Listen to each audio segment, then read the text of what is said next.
주님께서 주시는 참 기쁜 소식을 듣기 위해 예배 자리에 나오신 우리 성도님들 진심으로 사랑하고 축복합니다. 들려지는 이 말씀을 통해 참 기쁨의 소식을 듣는 그런 시간이 되기를 바랍니다.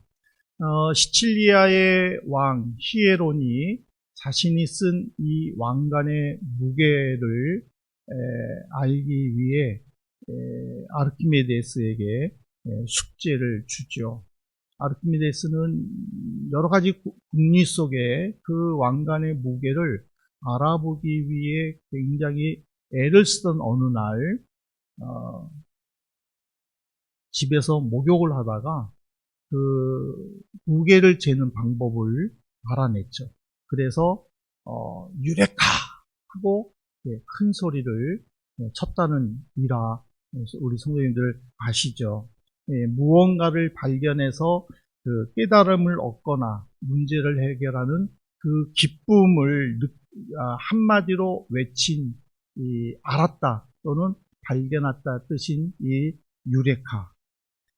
히브리 저자도 어떻게 보면은 아르키메데스처럼 어떤 고귀한 그 진리를 발견한 그 기쁨을 지금 이 히브리서 7장에서 마음껏 표현하고 있습니다. 이 히브리서 7장은 히브리서 5장에 우리가 살펴봤던 5장의 내용들과 많이 겹쳐집니다. 그래서 이 히브리서 저자가 자신이 알고 있는 이 그 기쁨의 이 진리를 성도들과 함께 나누고 또 이 진리를 제대로 알지 못하는 성도들을 안타까워해서 5장에서는 멜기세덱을 부분을 설명을 하다가 너희들이 지금까지 신앙생활 했는데 이제는 영적으로 어른이 되어야 되는데 아직도 어린아이가 되었고 무엇보다도 너희들이 받았던 그 은혜들을 깊이 깨닫지 못하고 다시 예수 그리스도를 십자가에 못 박는, 그래서 공개적으로 예수님을 모욕하느냐 하고 이 책망하는 부분도 성도들 안에 있는 이 세상의 그 무엇과도 비교할 수 없는 그 구원이 참 좋은 기쁨의 소식이 있음을 설득하기 위함이었습니다. 7장 1절부터 10절까지는요, 5장 10절에 멜기세덱 부분과 이어지는 내용입니다. 멜기세덱은 5장에서도 살펴보았지만 5월 첫째 주일 날에 살펴봤지 않습니까? 미지의 유대인들에게는 미지의 인물이었죠. 무엇보다도 자신의 조상인 아브라함이 그 이방인 왕에게 자기가 가지고 있던 소득의 10분의 1을 바치기도 하고, 그리고 또 그 미지의 인물이 축복할 때에도 서슴없이 받았다라는 거죠. 이 7장 1절에서 10절을 통해서 히브리서 저자가 강조하는 것은, 말하고 싶은 것은 예수님도 인간적인으로 생각했을 때는 이해되지 않는 부분이 참 많아요. 어떻게 동정녀의 몸에서 태어날 수 있느냐? 어떻게 자기가 인류를 위해서 죽었다고 말할 수 있느냐? 어떻게 죽었는데 부활해가지고 하늘로 올라갔다고 말하느냐? 이게 사람들의 관점에서는요, 도저히 이해되지 않는 부분이에요.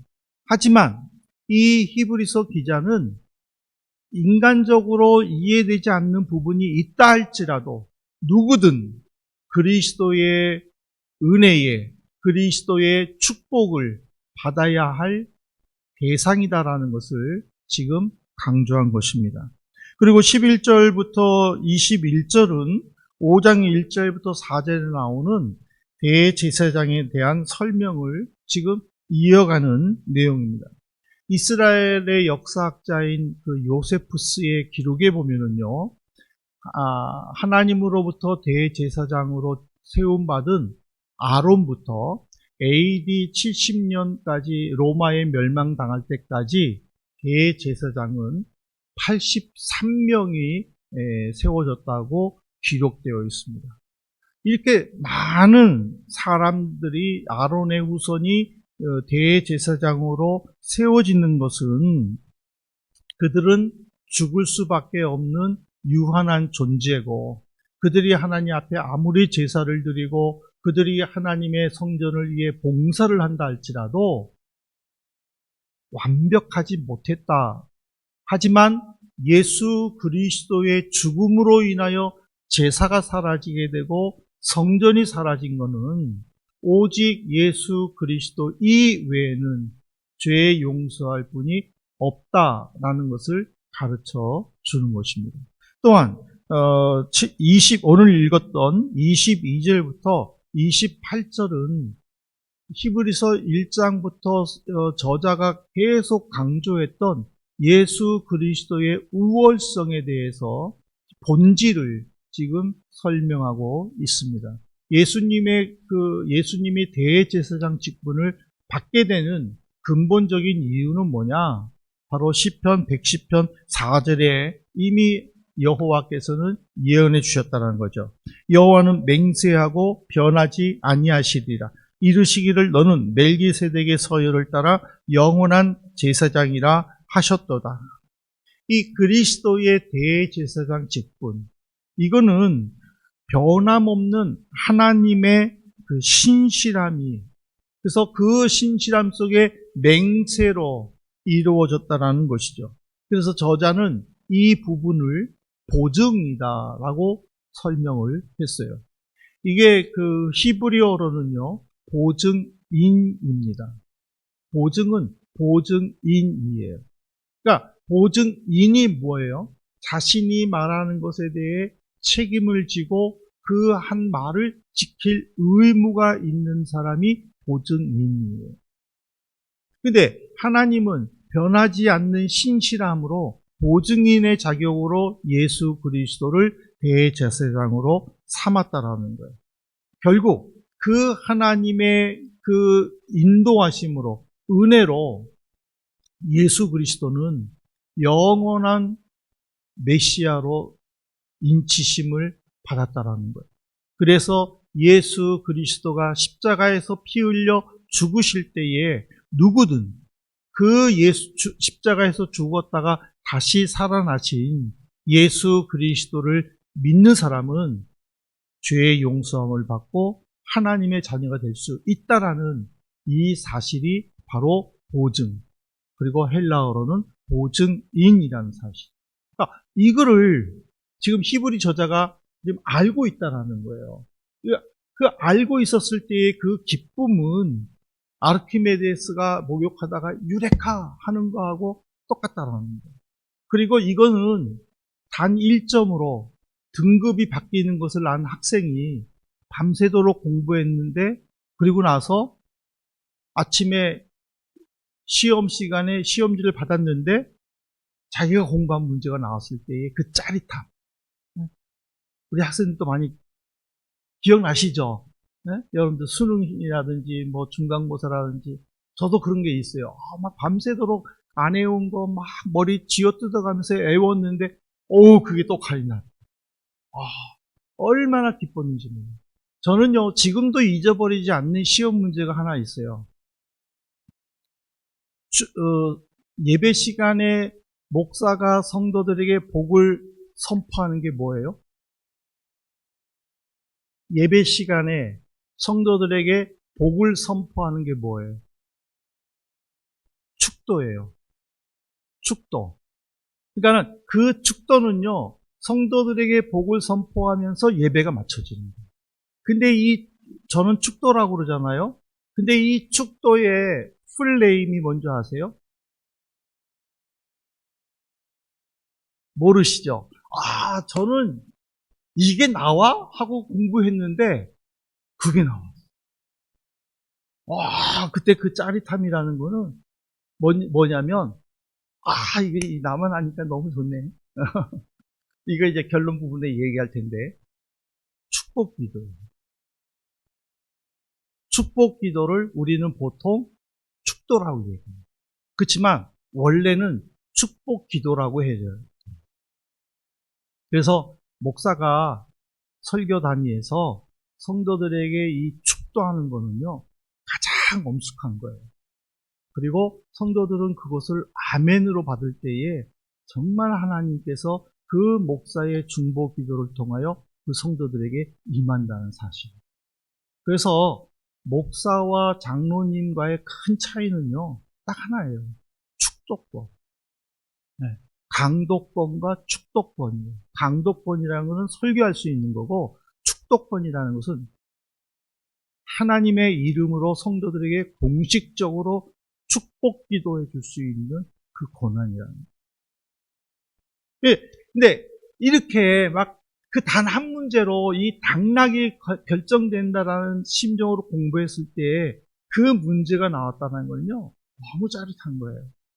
이제 우리는 그 짜릿함의 기분을 생각하면서 왜 예수 그리스도가 그러면 기쁨의 소식인가? 왜 복음인가? 그거를 한번 살펴보려고 합니다. 첫 번째로는 이 복음에 대한 정의가 있어야 돼요. 복음이 뭐예요? 여러분들 복음 하는데 도대체 복음이 뭐예요?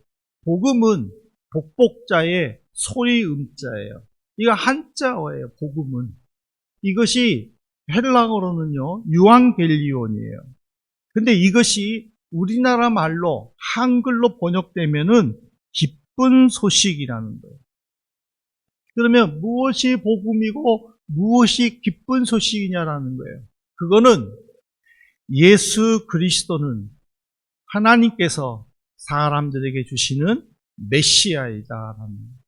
이게 복음이고 이게 기쁜 소식이에요. 하나님은 우리에게 좋은 선물을 주셨어요.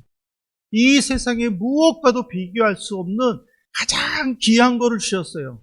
그 귀한 거는 바로 복음이에요. 그 복음은 예수 그리스도는 하나님께서 사람에게 선물로 주시는 메시아라는 사실이에요. 그러면 왜 예수 그리스도가 복음이고 왜 사람들에게 메시아가 되느냐? 그건 두 가지 이유가 본문에 기록되었어요. 첫 번째로는 그리스도는 중보자로서 하나님께 기도하시기 때문이라는 거예요. 여러분들이 히브리서 7장 25절 보세요. 그러므로 자기를 힘입어 하나님께 나아가는 자들을 온전히 구원하실 수 있으니 이는 그가 항상 살아계셔서 그들을 위하여 간구하심이라. 하나님은 영원하신 분이에요.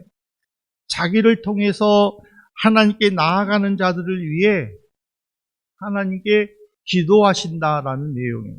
근데 성부 하나님은 성자 예수님이 기도한 그 모든 내용들을 다 들어주신다라는 의미예요. 그래서 누구든지 예수 그리스도를 통하여 하나님께로 나아가는 사람들은 하나님은 그들을 다 받아주시는 거예요. 그것이 바로 하나님의 자녀라는 사실.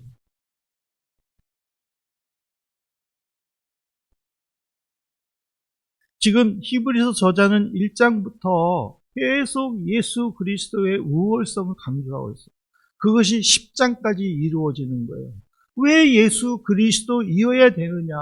왜 예수 그리스도의 신앙을 흔들려서 왜 천사들을 숭배하고 왜 황제를 숭배하고 왜 기독교를 배교할 생각을 하며 두려워하고 있는가? 그들에게 지금 예수 그리스도는 우월성을 강조하기 위해 지금 계속적으로 1장부터 달려올 때에 이제 거의 결승점을 앞두고 최정점을 찍는 것이 뭐냐면 예수 그리스도는 메시아다라는 거예요. 하나님의 맹세로 예수 그리스도를 보증해서 대제사장 직분을 세워주셨어요. 예수 그리스도는 대제사장 자격으로 인류를 죄를 용서해 주기 위해 십자가에 못 박혀 피 흘리신 거예요. 근데 이제 여기서 우리는 한 가지 알아야 될 게 왜 구약시대 때에서는 동물 제사를 드리고 피를 흘렸는데 왜 그것이 헛되냐? 왜 그것이 아무 소용이 없다라고 하나님은 인정하시느냐? 이거를 생각해야 되는 거예요. 왜? 하나님은 모세에게 율법을 주셨어요. 그 율법에는 제사장들이 제물을 죽여 피를 뿌림으로 말미암아 죄 용서함을 받는다라고 말씀하셨어요. 그런데 지금 예수 그리스도 이외에는 대안이 없다라고 이야기하는 거예요. 이게 도대체 이게 왜 그러느냐? 왜 이렇게 바뀌었느냐? 우리는 고민하고 또 의심할 수밖에 없는 거예요. 도대체 하나님의 저의가 뭐냐? 그때의 그 부분에 대해서 바울 사도가 굉장히 잘 설명해 줬는데 로마서 3장 20절을 한번 살펴보겠습니다. 그러므로 율법의 행위로 그의 앞에 의롭다 하심을 얻을 육체가 없나니 율법으로는 죄를 깨달음이라. 모든 사람은 지금 다 율법의 영향력 아래에 있다라는 거예요. 이 율법은 그 사람을 판단한다는 거예요. 이 사람의 죄를 어떻게 결정할까? 이거를 몇 대 때려가지고 그 죄를 용서해 줄까? 아니면은 증인의 증언을 토대로 이 사람들을 공개 처형시킬까? 아니면은 이 사람을 유대인들의 관점에서요. 이 사람을 민족 공동체이면서 신앙 공동체인 자기들의 사회에서 이 사람들을 내쫓는 출교를 시켜버릴까? 이것이 늘 율법의 단점이라는 거예요. 율법은 늘 사람을 판단하는 거예요. 율법이 있음으로 말미암아 그냥 걸어가도 될 것들을 빨간불 켜졌는데 걸어가는 사람을 죄인으로 정죄하는 거예요. 그 율법으로 말미암아 그냥 달리면 되는데 30km 지점을 30km 넘어서 달리는 사람들을 죄인으로 정죄하는 거예요. 그러니까 율법은 모든 사람들을 정죄한다는 거예요. 그래서 바울 사도는 아무리 선한 일을 시도한다 할지라도 그 선한 일을 시도하는 그것으로는 어떤 죄 사함도 받을 수 없다라는 것을 지금 강조하는 거예요. 이것은 뭐냐면 복음의 기쁜 소식인 예수 그리스도를 통한 구원을 강조하기 위함이라는 것이죠. 여러분 보세요. 구약시대 때는요. 내가 죄를 지었으면 짐승을 끌고 제사장에게 찾아가요. 그러면 제사장은 그 짐승의 머리와 제사 드린 자의 머리에 안수를 하고 그러면은 안수함과 동시에 이 사람의 죄가 이 동물에게로 전가됐다라고 여기는 거예요. 그리고 그 동물을 죽이고 그 죽인 동물에서 나오는 피로 제단에 드리는 거예요. 그러니까 이것을 통해서 어떤 일이 일어나냐면은 죄를 용서함 받은 사람과 죄를 용서함 받지 못한 사람으로 구분이 되는 거예요. 왜냐하면 내가 죄를 지었는데 짐승을 데리고 제사장에게 가지 않으면 나는 영원히 죄인으로 남는 거예요. 또 내가 죄 용서함 받기 위해 제사를 드렸지만은 내가 집으로 돌아오는 길에 얼마든지 죄를 지을 수 있다라는 거예요. 그러면 또 집에 가다가 돌아가가지고 짐승을 데리고 가가지고 또 제사를 드리느냐? 그럴 수가 없다라는 거예요. 그래서 하나님은 한 방법을 세웠어요. 그 방법이 뭐냐면 1년에 한 번 너희들의 모든 죄를 다 속죄하라. 그 대신 오직 대제사장만 향로를 들고 휘장이 쳐져 있는 법궤가 모셔져 있는 대지성소로 들어가서 그곳에서 자기의 죄를 먼저 회개하고 28절에 나오잖아요. 자기의 죄를 먼저 회개하고 그리고 백성들의 죄를 회개하라 하고 하나님은 율법을 또 만들어 주셨어요. 그렇지만은 아론으로부터 시작해서 83명의 대제사장들이 차례로 대제사장 직분을 하면서 점점 타락했다라는 거예요. 결국에는 그것이 예수님 시대에 표출되지 않았습니다.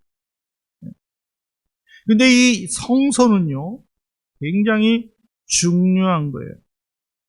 이 성소는 마태복음 27장 51절에 보면은 하나님이 이 성소를 없애주셨는데 그 모습을 보니까는 성소 휘장이 위로부터 아래까지 찢어져 둘이 되고 땅이 진동하며 바위가 터지고 성소의 휘장이 위에서 아래로 찢어졌다라는 거예요. 근데 역사학자 요세푸스의 기록에 보면은요, 이게 인간의 힘으로는 될 수 없는 게 휘장은 높이 25m, 너비는 8m의 거대한 문에 걸려 있고 두께는 약 9에서 10cm로 24가닥의 실을 꼬아 만든 72개로 섞어서 짰기 때문에 제사장 300명이 힘을 모아 들어야만 그것이 움직일 수 있다라는 거예요. 그래서 동서남북으로 말 4마리로 그거를 당겨도 찢어지지 않는 장력을 가지고 있다라고 증언을 했어요. 그런데 예수님이 십자가에서 죽으심으로 말미암아 위에서 아래로 찢어진 거예요. 사람이 찢으려면은요, 밑에서 위로 찢어야 되는 거예요. 근데 그 휘장은 위에서 아래로 찢어졌다고 했어요. 이거는 뭐냐면 대제사장이 드리는 제사를 더 이상 하나님은 받지 않겠다는 거예요. 그러면 이제 우린 또 여기서 하나의 궁금점이 있어요. 그러면 하나님은 왜 사람이 드리는 제사를 받지 않으시냐? 이게 문제예요. 이게 아까 예수님 시대에 터졌다라고 말하는 그 핵심이에요. 보세요. 내가 죄를 범했어. 그래서 죄를 용서함 받기 위해 제물을 드렸어요. 동물 제물을. 그러면은 제물을 드림으로 말미암아 비록 집으로 가는 길에 죄를 지었어도 나는 죄인이 아니에요. 그러면 누군가는 죄를 지었는데 끝까지 동물 제사를 안 드렸어요. 그러면 저 사람은 죄인이에요. 동물 제사로 말미암아 죄인과 죄인이 아님을 반으로 나눈 거예요. 갈라치기 한 거예요. 그래서 자꾸 주변에서 죄를 지을 때마다 제사장께 나가서 동물 제사를 드리도록 이야기를 하는 거예요. 근데 문제는 뭐냐면 대제사장은 자기 밑에 제사장들이 있어요. 그리고 성전을 봉사하는 레위 사람들이 있어요. 그러면 이들을 먹여야 할 임무가 있는 거예요. 그러면 그 임무를 채우기 위해서 어떻게 해야 돼요? 백성들에게 동물 제사를 드리도록 강요를 할 수밖에 없는 거예요. 그래서 예수님 시대 때의 대제사장이 성전의 한 부분을 조금 어려운 말로 말하면은 커미션을 먹었잖아요. 이 자리에 얼마. 그 커미션을 먹고 장사하는 사람들한테 다 주는 거예요. 그리고는 제사장은 입구에 서가지고 순례객들 자기 죄를 용서받기 위해 짐승 데리고 온 거를 짐승을 검사하는 거예요. 왜? 흠이 있는 거는 드리면 안 되거든. 율법에 써 있거든요. 그러니까 제사장은 요리조리 뒤집어서 엎어서 다 조사하는 거예요. 그리고는 요만한 하나라도 꼬투리 재가지고 빠꾸 시킨 거예요. 야, 이거 안 돼. 제물로 쓰면 안 돼. 그냥 이거 놔두고 내려갈 때 집에 가지고 내려가고 여기서 사. 하고 상인들에게 자꾸 동물을 사라고 요구를 하는 거예요. 그리고 또 더 큰 문제는 뭡니까? 이스라엘 사람들은 당시에 로마의 지배를 받았어요. 로마가 쓰는 화폐를 사용을 했어요. 근데 대제사장들이 백성들이 일반적으로 생활할 때 쓰는 그 헌금을, 지폐를 받지 않는 거예요. 오로지 성전에서만 사용하는 돈만 헌금하게 한 거예요. 그러니까 백성들은 내가 생활하면서 쓰는 돈을 가지고 예배당에 와가지고 그전에는 제사장에게 주면은 제사장이 바꿔줬는데 이제는 상인에게 바뀌어야 되는 거예요. 상인에게 바꾸면 어떻게 되는 거예요? 이게 가치가 다른 거예요.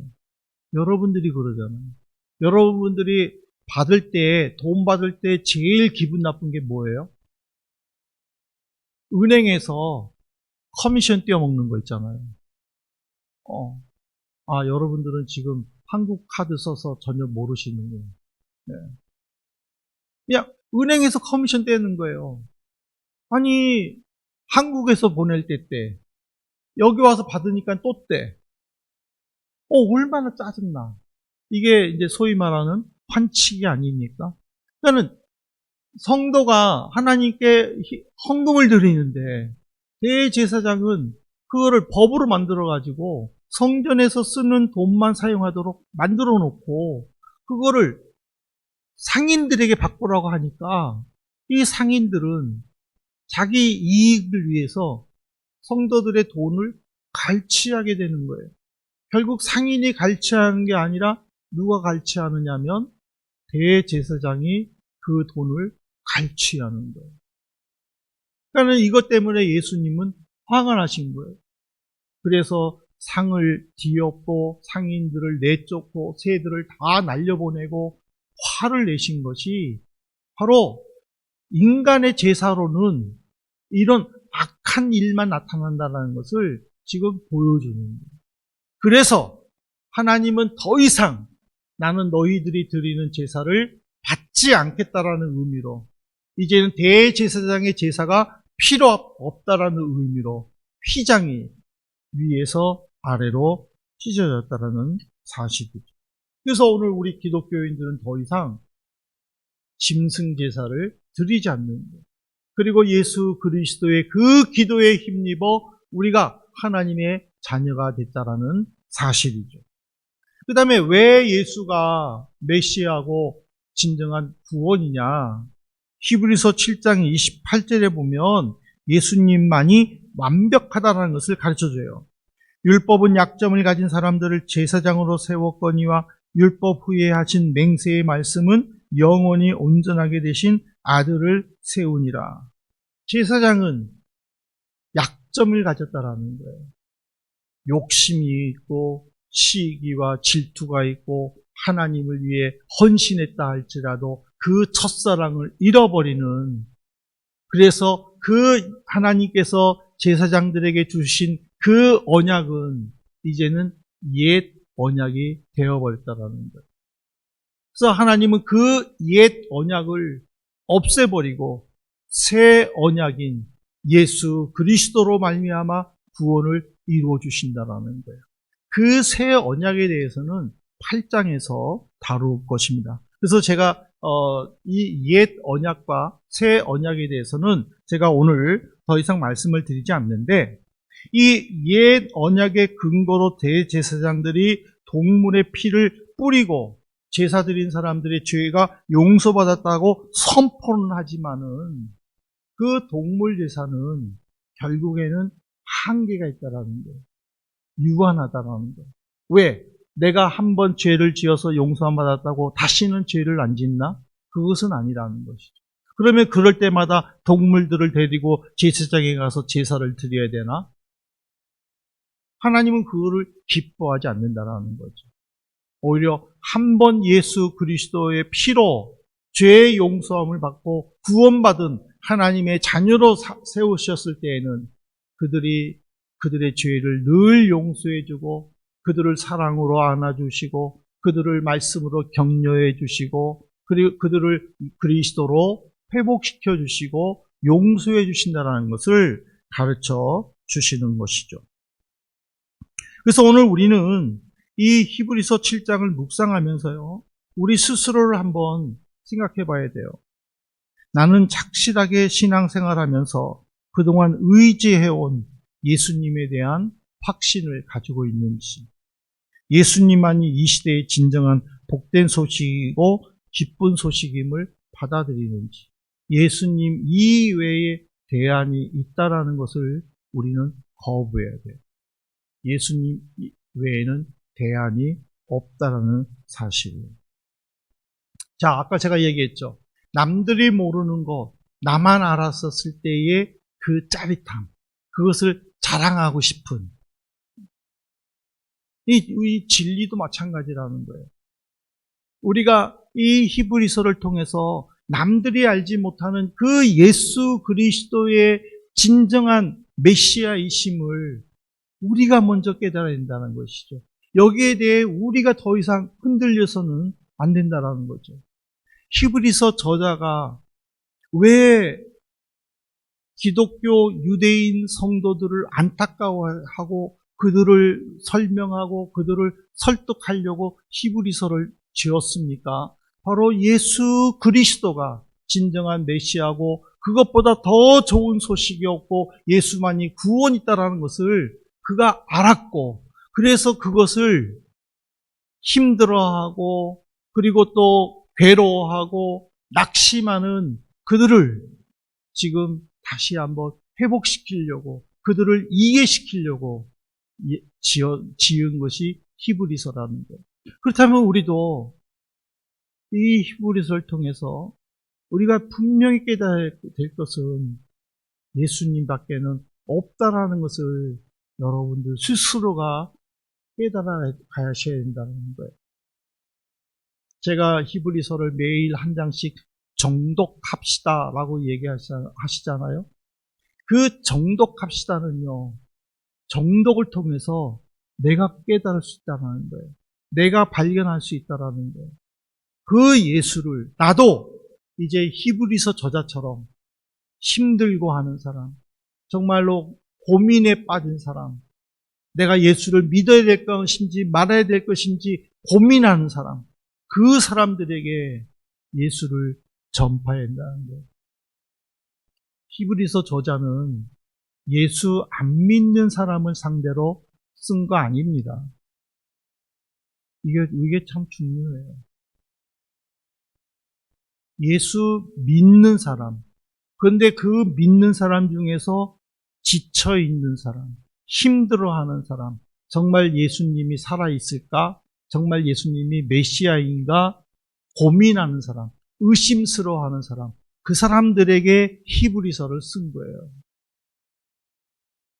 예수님만이, 즉 공간복음만이 믿지 않는 사람들까지도 포함되어 있지만 바울 서신과 히브리 서신과 계시록은요, 예수 믿으면서도 흔들리는 사람, 의심하는 사람, 고민하는 사람들을 쓴 거예요. 그들에게 다시 한번 예수 그리스도로 돌아오게 하도록, 용기를 내게 하도록, 아, 예수 그리스도만이 참 구원이구나를 발견할 수 있도록 가르쳤다라는 의미예요. 우리도 이런 도전이 있어야 돼요. 아, 내가 알고 있는 예수, 내 주변에 힘들어하는 사람이 있다면 그를 찾아가서 내가 알고 있는 예수 그리스도로 그들을 회복시켜야 되겠다. 그런 믿음의 결단이 있어야 될 줄로 믿습니다. 오늘 이 히브리서 7장을 통해서 그런 결단을 하시고 다시 한번 내가 믿는 예수에 대한 분명한 확신을 가지시기를 간절히 바랍니다.